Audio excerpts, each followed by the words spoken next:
أعوذ بالله من الشيطان الرجيم. بسم الله الرحمن الرحيم.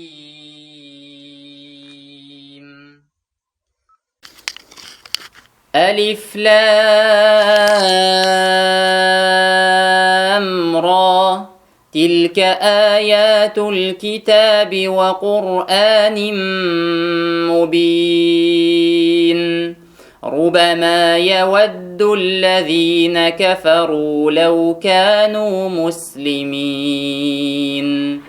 ذرهم يأكلوا ويتمتعوا ويلههم الأمل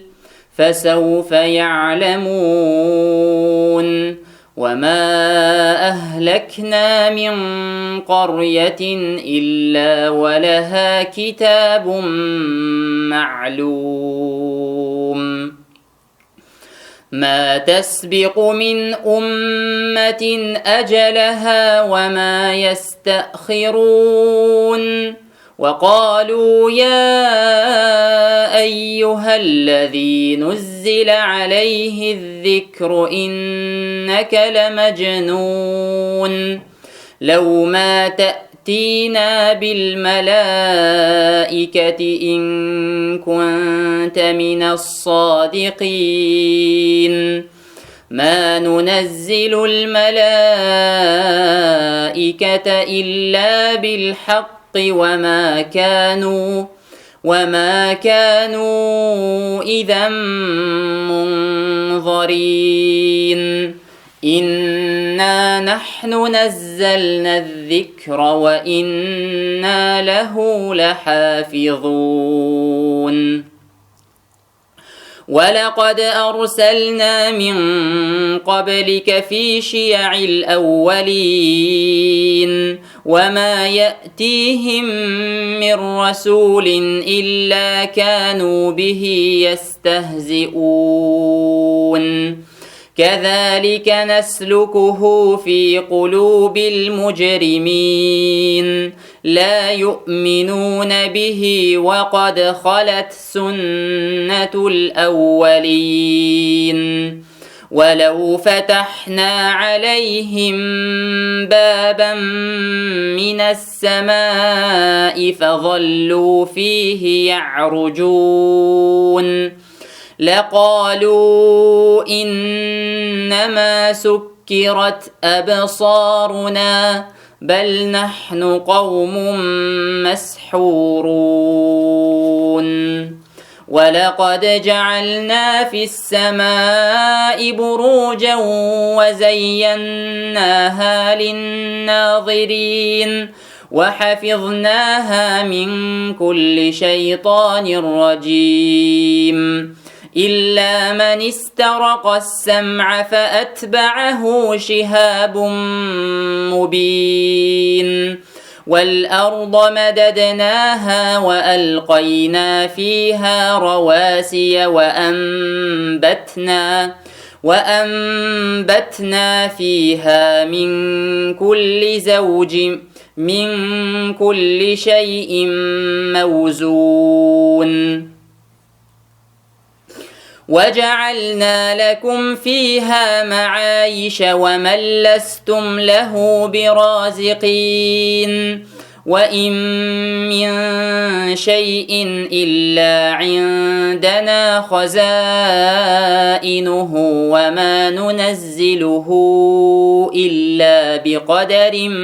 معلوم وأرسلنا الرياح لواقح فأنزلنا من السماء ماء فأسقيناكموه وما أنتم له بخازنين وإنا لنحن نحيي ونميت ونحن الوارثون ولقد علمنا المستقدمين منكم ولقد علمنا المستأخرين وإن ربك هو يحشرهم إنه حكيم عليم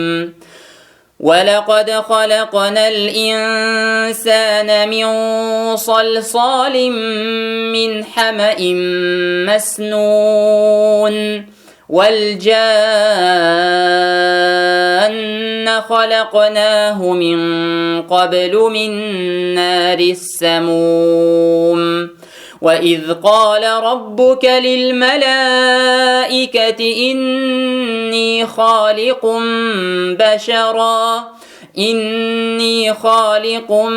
بشرا من صلصال من حمأ مسنون فإذا سويته ونفخت فيه من روحي فقعوا له ساجدين فسجد الملائكة كلهم أجمعون إلا إبليس أبى أن يكون مع الساجدين قال يا إبليس ما لك ألا تكون مع الساجدين قال لم أكن لأسجد لبشر خلقته من صلصال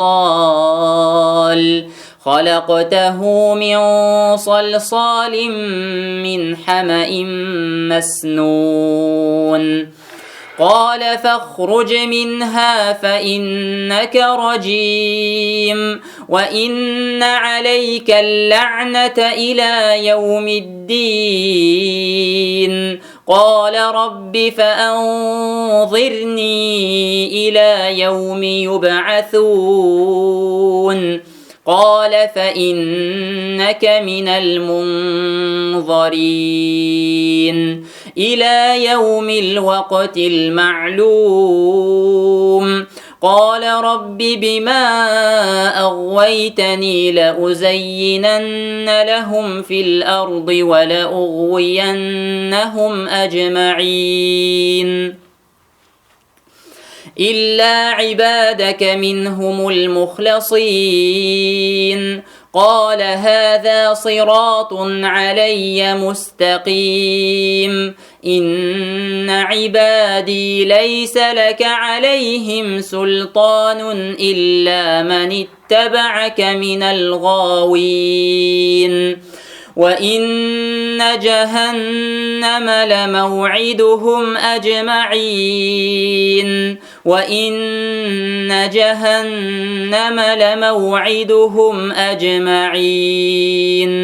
لها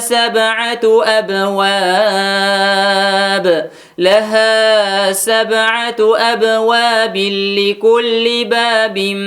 منهم جزء مقسوم إن المتقين في جنات وعيون ادخلوها بسلام آمنين ونزعنا ما في صدورهم من غل إخوانا على سرر متقابلين لا يمسهم فيها نصب وما هم منها بمخرجين نبئ عبادي أني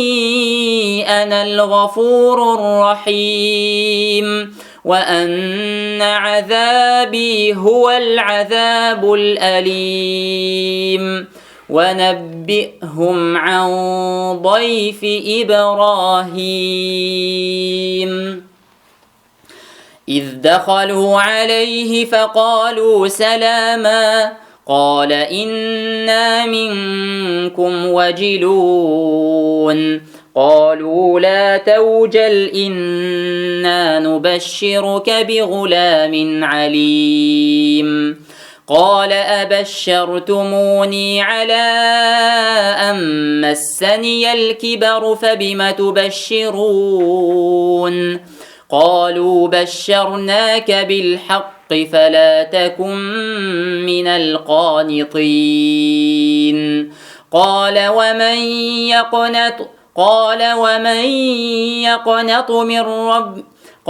ومن يقنط من رحمة ربه إلا الضالون قال فما خطبكم أيها المرسلون قالوا إنا أرسلنا إلى قوم مجرمين إلا آل لوط إنا لمنجوهم أجمعين إلا امرأته قدرنا إنها لمن الغابرين فلما جاء آل لوط المرسلون قال إنكم قوم منكرون قالوا بل جئناك بما كانوا فيه يمترون وأتيناك بالحق وإنا لصادقون فأسر بأهلك بقطع من الليل واتبع أدبارهم ولا يلتفت منكم أحد وامضوا حيث تؤمرون وقضينا إليه ذلك الأمر أن دابر هؤلاء مقطوع مصبحين وجاء أهل المدينة يستبشرون قال إن هؤلاء ضيفي فلا تفضحون واتقوا الله ولا تخزون قالوا أولم ننهك عن العالمين قال هؤلاء بناتي إن كنتم فاعلين لعمرك إنهم لفي سكرتهم يعمهون فأخذتهم الصيحة مشرقين فجعلنا عاليها سافلها وأمطرنا عليهم حجارة من سجيل إن في ذلك لآيات للمتوسمين وإنها لبسبيل مقيم إن في ذلك لآية للمؤمنين وإن كان أصحاب الأيكة لظالمين فانتقمنا منهم وإنهما لبإمام مبين ولقد كذب أصحاب الحجر المرسلين وآتيناهم آياتنا فكانوا عنها معرضين وكانوا ينحتون من الجبال بيوتا آمنين فأخذتهم الصيحة مصبحين فما أغنى عنهم ما كانوا يكسبون وما خلقنا السماوات والأرض وما بينهما إلا بالحق وإن الساعة لآتية فاصفح الصفح الجميل إن ربك هو الخلاق العليم ولقد آتيناك 7 من المثاني والقرآن العظيم لا تمدن عينيك إلى ما متعنا به أزواجا إلى ما متعنا به أزواجا منهم ولا تحزن عليهم واخفض جناحك للمؤمنين وقل إني أنا النذير المبين كما أنزلنا على المقتسمين الذين جعلوا القرآن عضين فوربك لنسألنهم أجمعين عما كانوا يعملون فاصدع بما تؤمر وأعرض عن المشركين إنا كفيناك المستهزئين الذين يجعلون مع الله إلها آخر فسوف يعلمون ولقد نعلم أنك يضيق صدرك بما يقولون فسبح بحمد ربك وكن من الساجدين واعبد ربك حتى يأتيك اليقين بسم الله الرحمن الرحيم أتى أمر الله فلا تستعجلوه سبحانه وتعالى عما يشركون ينزل الملائكة بالروح من أمره على من يشاء من عباده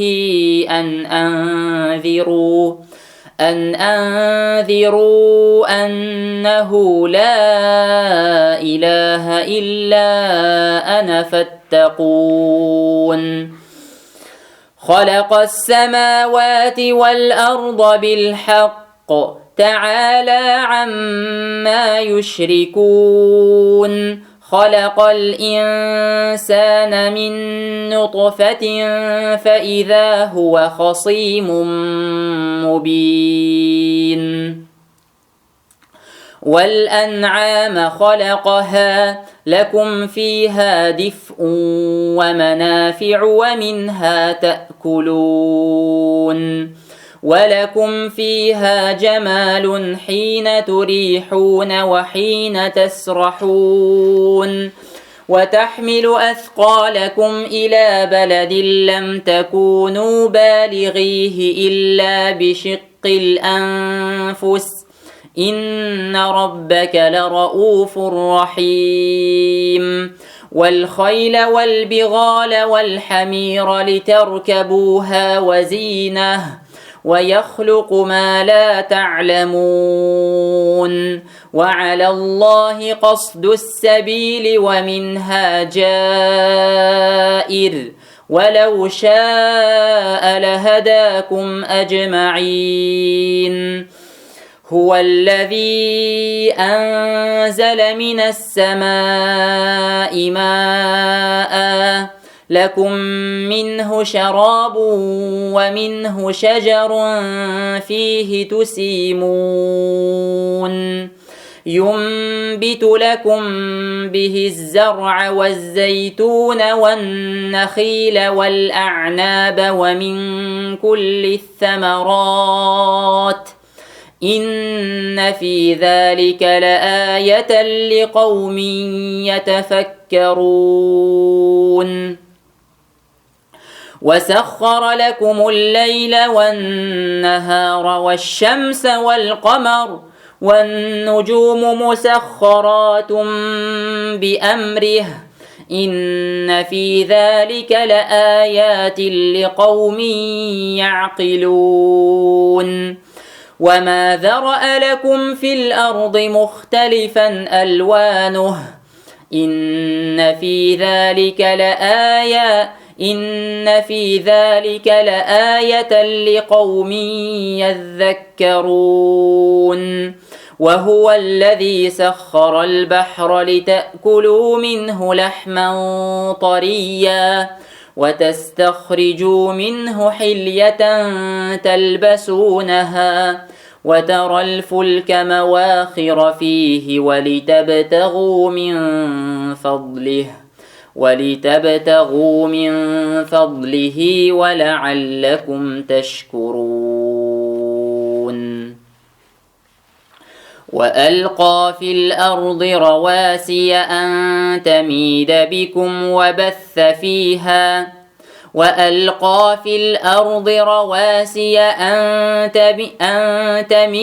بكم وأنهارا وسبلا لعلكم تهتدون. وعلامات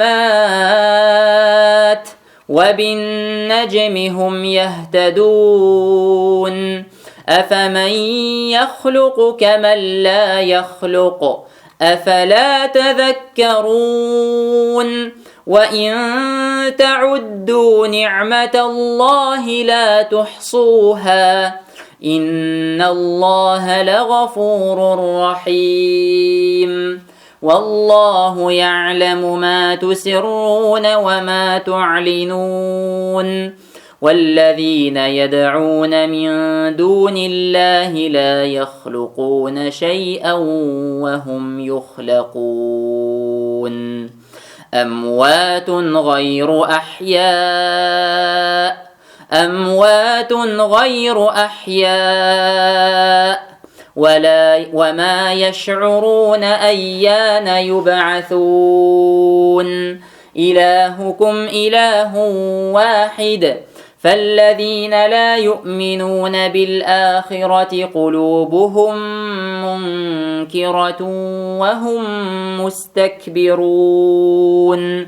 لا جرم أن الله يعلم ما يسرون وما يعلنون إنه لا يحب المستكبرين. وإذا قيل لهم ماذا أنزل ربكم قالوا أساطير الأولين ليحملوا أوزارهم كاملة يوم القيامة ومن أوزار الذين يضلونهم بغير علم ألا ساء ما يزرون. قد مكر الذين من قبلهم فأتى الله بنيانهم من القواعد فخر عليهم السقف من فوقهم وأتاهم العذاب من حيث لا يشعرون.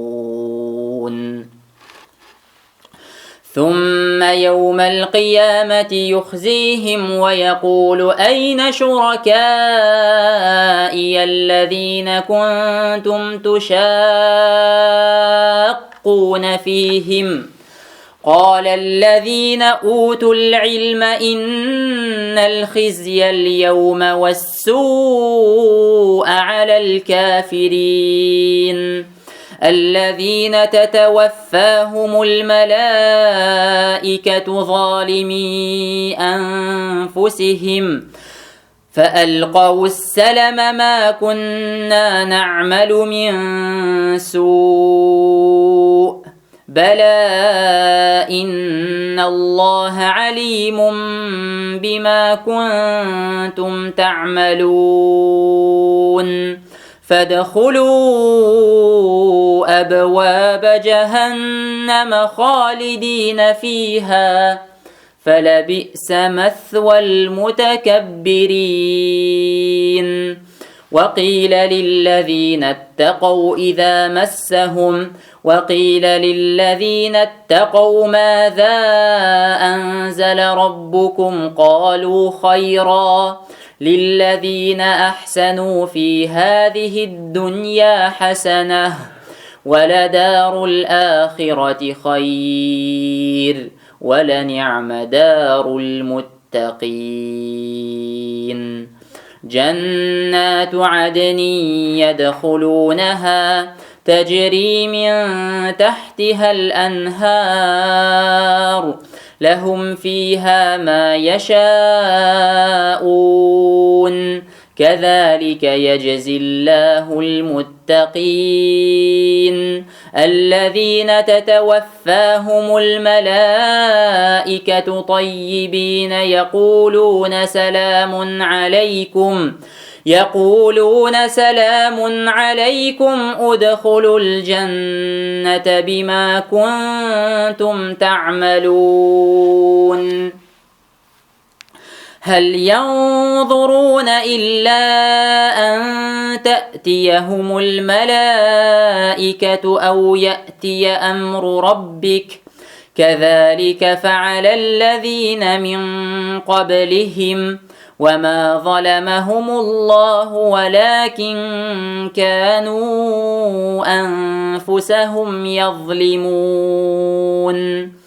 فأصابهم سيئات ما عملوا وحاق بهم ما كانوا به يستهزئون وقال الذين أشركوا لو شاء الله ما عبدنا من دونه من شيء نحن ولا آباؤنا ولا حرمنا من دونه من شيء كذلك فعل الذين من قبلهم فهل على الرسل إلا البلاغ المبين ولقد بعثنا في كل أمة رسولا أن اعبدوا الله واجتنبوا الطاغوت فمنهم من هدى الله ومنهم من حقت عليه الضلالة فسيروا في الأرض فانظروا كيف كان عاقبة المكذبين إن تحرص على هداهم فإن الله لا يهدي من يضل وما لهم من ناصرين وأقسموا بالله جهد أيمانهم لا يبعث الله من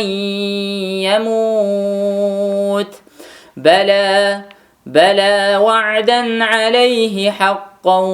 ولكن أكثر الناس لا يعلمون ليبين لهم الذي يختلفون فيه وليعلم الذين كفروا أنهم كانوا كاذبين إنما قولنا لشيء إذا أردناه أن نقول له كن فيكون والذين هاجروا في الله من بعد ما ظلموا لنبوئنهم في الدنيا حسنة ولأجر الآخرة أكبر لو كانوا يعلمون الذين صبروا وعلى ربهم يتوكلون وما أرسلنا من قبلك إلا رجالا نوحي إليهم فاسألوا أهل الذكر إن كنتم لا تعلمون بالبينات والزبر وأنزلنا إليك الذكر لتبين للناس ما نزل إليهم ولعلهم يتفكرون أفأمن الذين مكروا السيئات أن يخسف الله بهم الأرض أو يأتيهم العذاب أو يأتيهم العذاب من حيث لا يشعرون أو يأخذهم في تقلبهم فما هم بمعجزين أو يأخذهم على تخوف فإن ربكم لرؤوف رحيم أولم يروا إلى ما خلق الله من شيء يتفيأ ظلاله عن اليمين والشمائل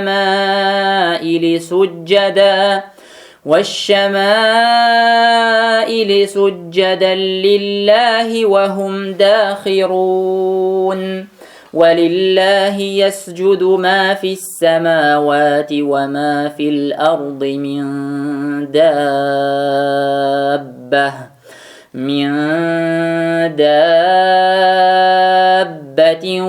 والملائكة وهم لا يستكبرون يخافون ربهم من فوقهم ويفعلون ما يؤمرون.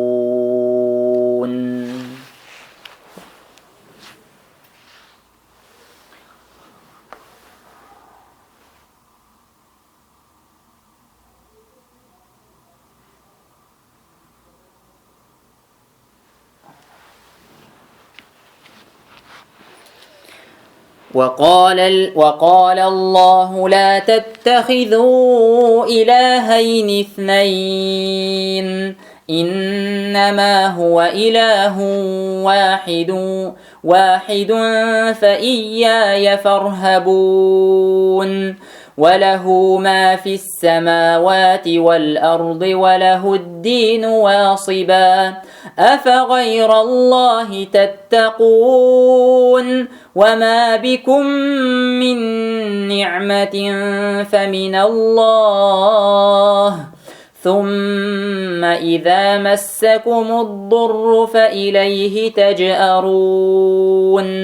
ثم إذا كشف الضر عنكم إذا فريق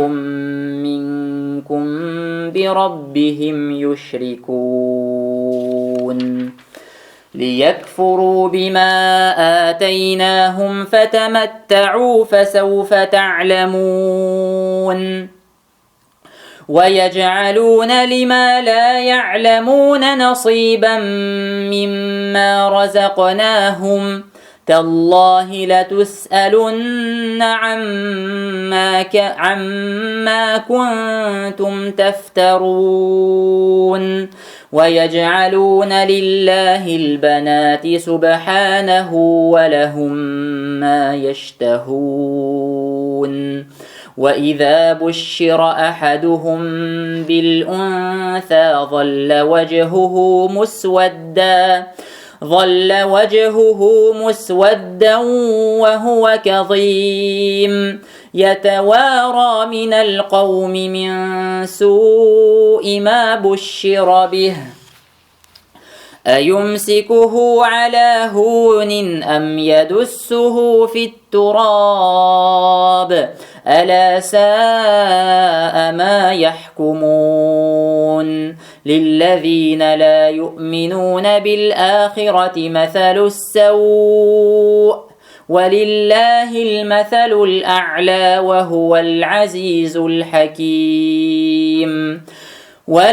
ولو يؤاخذ الله الناس بظلمهم ما ترك عليها من دابة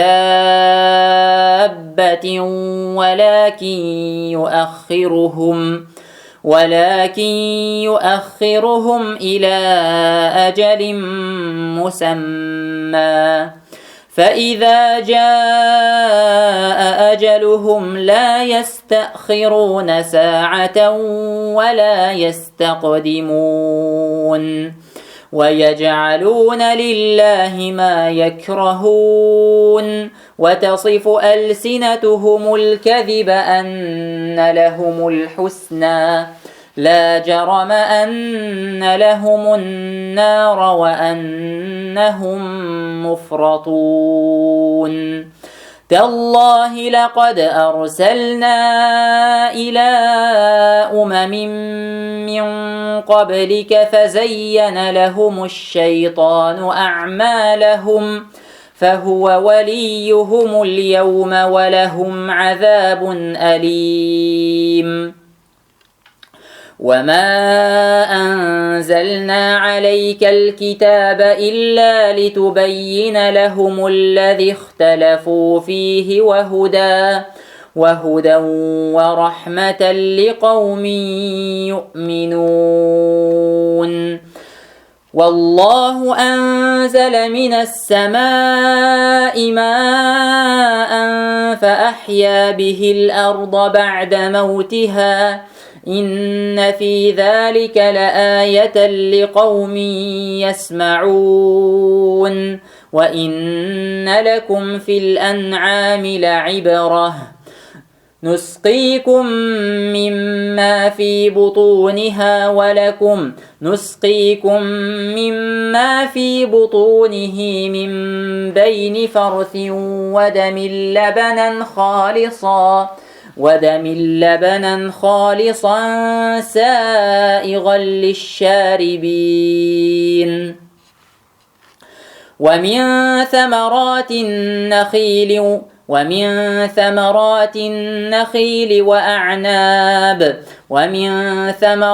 النخيل والأعناب تتخذون منه سكرا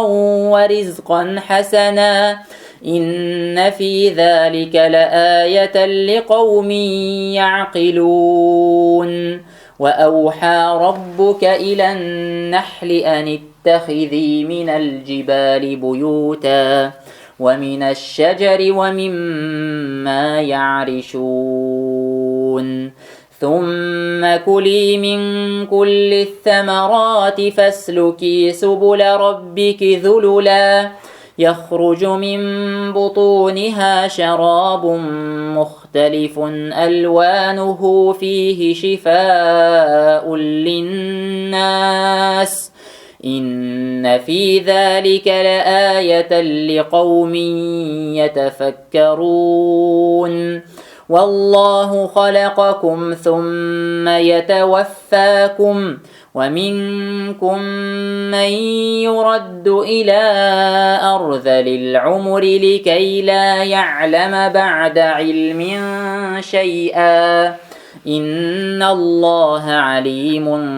قدير والله فضل بعضكم على بعض في الرزق فما الذين فضلوا براد رزقهم على ما ملكت أيمانهم فهم فيه سواء أفبنعمة الله يجحدون والله جعل لكم من أنفسكم أزواجا وجعل لكم من أزواجكم بنين وحفدة ورزقكم من الطيبات أفبالباطل يؤمنون وبنعمة الله هم يكفرون ويعبدون من دون الله ما لا يملك لهم رزقا من السماوات والأرض شيئا ولا يستطيعون فلا تضربوا لله الأمثال إن الله يعلم وأنتم لا تعلمون ضرب الله مثلا عبدا مملوكا لا يقدر على شيء ومن رزقناه منا رزقا حسنا فهو ينفق منه سرا وجهرا هل يستوون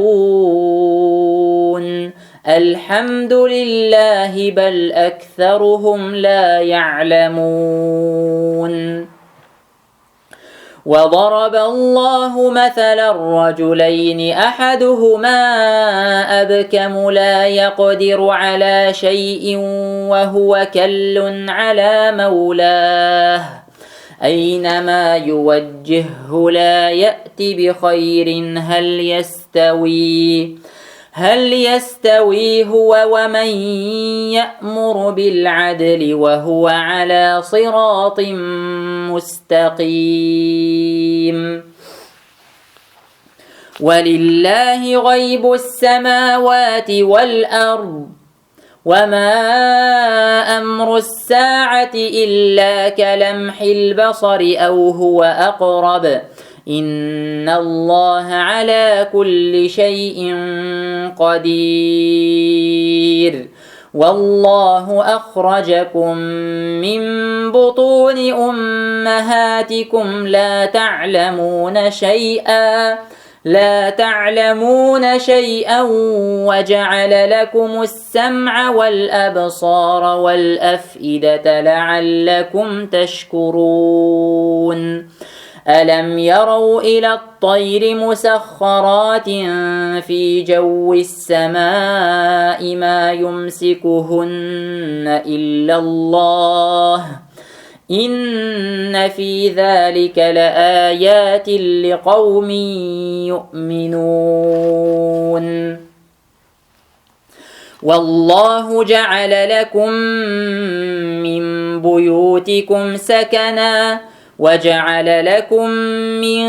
جلود الأنعام بيوتا تستخفونها يوم ظعنكم ويوم إقامتكم ومن أصوافها وأوبارها وأشعارها أثاثا ومتاعا إلى حين والله جعل لكم مما خلق ظلالا وجعل لكم من الجبال أكنانا وجعل لكم سرابيل تقيكم الحر وسرابيل تقيكم بأسكم كذلك يتم نعمته عليكم لعلكم تسلمون فإن تولوا فإنما عليك البلاغ المبين يعرفون نعمة الله ثم ينكرونها وأكثرهم الكافرون ويوم نبعث من كل أمة شهيدا ثم لا يؤذن للذين كفروا ولا هم يستعتبون وإذا رأى الذين ظلموا العذاب فلا يخفف عنهم ولا هم ينظرون وإذا رأى الذين أشركوا شركاءهم قالوا ربنا هؤلاء شركاؤنا الذين كنا ندعو من دونك فألقوا إليهم القول إنكم لكاذبون وألقوا إلى الله يومئذ السلم وضل عنهم ما كانوا يفترون الذين كفروا وصدوا عن سبيل الله زدناهم عذابا فوق العذاب بما كانوا يفسدون ويوم نبعث في كل أمة شهيدا عليهم من أنفسهم وجئنا بك شهيدا على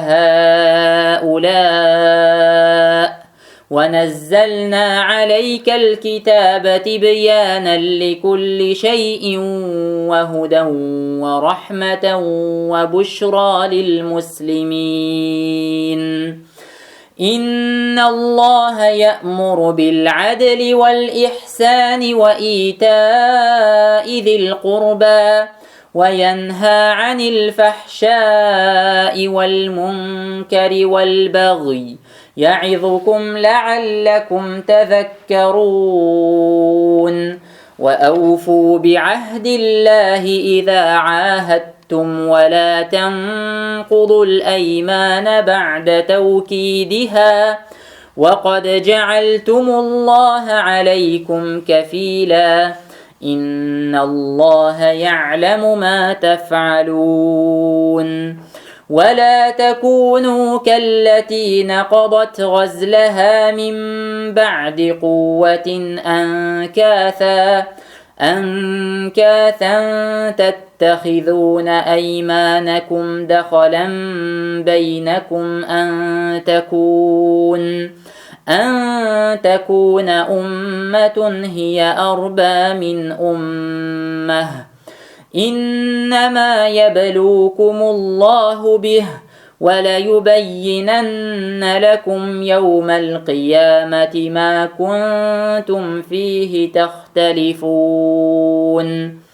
ولو شاء الله لجعلكم أمة واحدة ولكن يضل من يشاء ويهدي من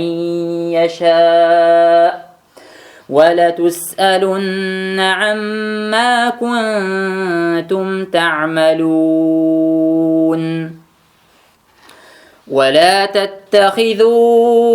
أيمانكم دخلا بينكم فتزل قدم بعد ثبوتها وتذوقوا السوء بما صددتم عن سبيل الله ولكم عذاب عظيم. ولا تشتروا بعهد الله ثمنا قليلا إنما عند الله هو خير لكم إن كنتم تعلمون. ما عندكم ينفد وما عند الله باق ولنجزين الذين صبروا أجرهم بأحسن ما كانوا يعملون. من عمل صالحا من ذكر أو أنثى وهو مؤمن فلنحيينه حياة طيبة ولنجزينهم أجرهم بأحسن ما كانوا يعملون. فإذا قرأت القرآن فاستعذ بالله من الشيطان الرجيم إنه ليس له سلطان على الذين آمنوا وعلى ربهم يتوكلون. إنما سلطانه على الذين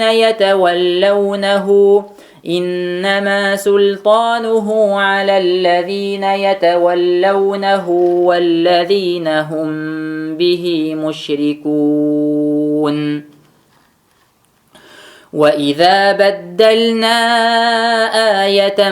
مكان آية والله أعلم بما ينزل قالوا إنما أنت مفتر بل أكثرهم لا يعلمون. قل نزله روح القدس من ربك بالحق ليثبت الذين آمنوا وهدى وبشرى للمسلمين. ولقد نعلم أنهم يقولون إنما يعلمه بشر لسان الذي يلحدون إليه أعجمي وهذا لسان عربي مبين. إن الذين لا يؤمنون بآيات الله لا يهديهم الله ولهم عذاب أليم. إنما يفتري الكذب الذين لا يؤمنون بآيات الله وأولئك هم الكاذبون. من كفر بالله من بعد إيمانه إلا من أكره وقلبه مطمئن بالإيمان ولكن من شرح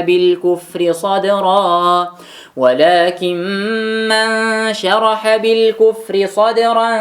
فعليهم غضب من الله ولهم عذاب عظيم. ذلك بأنهم استحبوا الحياة الدنيا على الآخرة وأن الله لا يهدي القوم الكافرين. أولئك الذين طبع الله على قلوبهم وسمعهم وأبصارهم وأولئك هم الغافلون. لا جرم أنهم في الآخرة هم الخاسرون. ثم إن ربك للذين هاجروا من بعد ما فتنوا ثم جاهدوا وصبروا إن ربك من بعدها لغفور رحيم. يوم تأتي كل نفس تجادل عن نفسها وتوفى كل نفس ما عملت وهم لا يظلمون. وضرب الله مثلا قرية كانت آمنة مطمئنة يأتيها رزقها رغدا من كل مكان فكفرت بأنعم الله فأذاقها الله لباس الجوع والخوف بما كانوا يصنعون. ولقد جاءهم رسول منهم فكذبوه فأخذهم العذاب وهم ظالمون. فكلوا مما رزقكم الله حلالا طيبا واشكروا نعمة الله إن كنتم إياه تعبدون. إنما حرم عليكم الميتة والدم ولحم الخنزير وما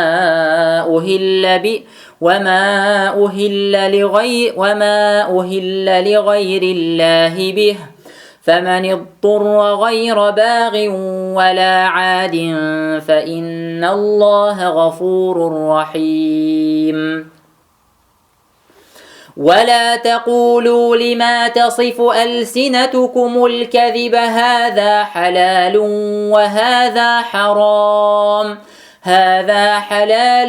وهذا حرام لتفتروا على الله الكذب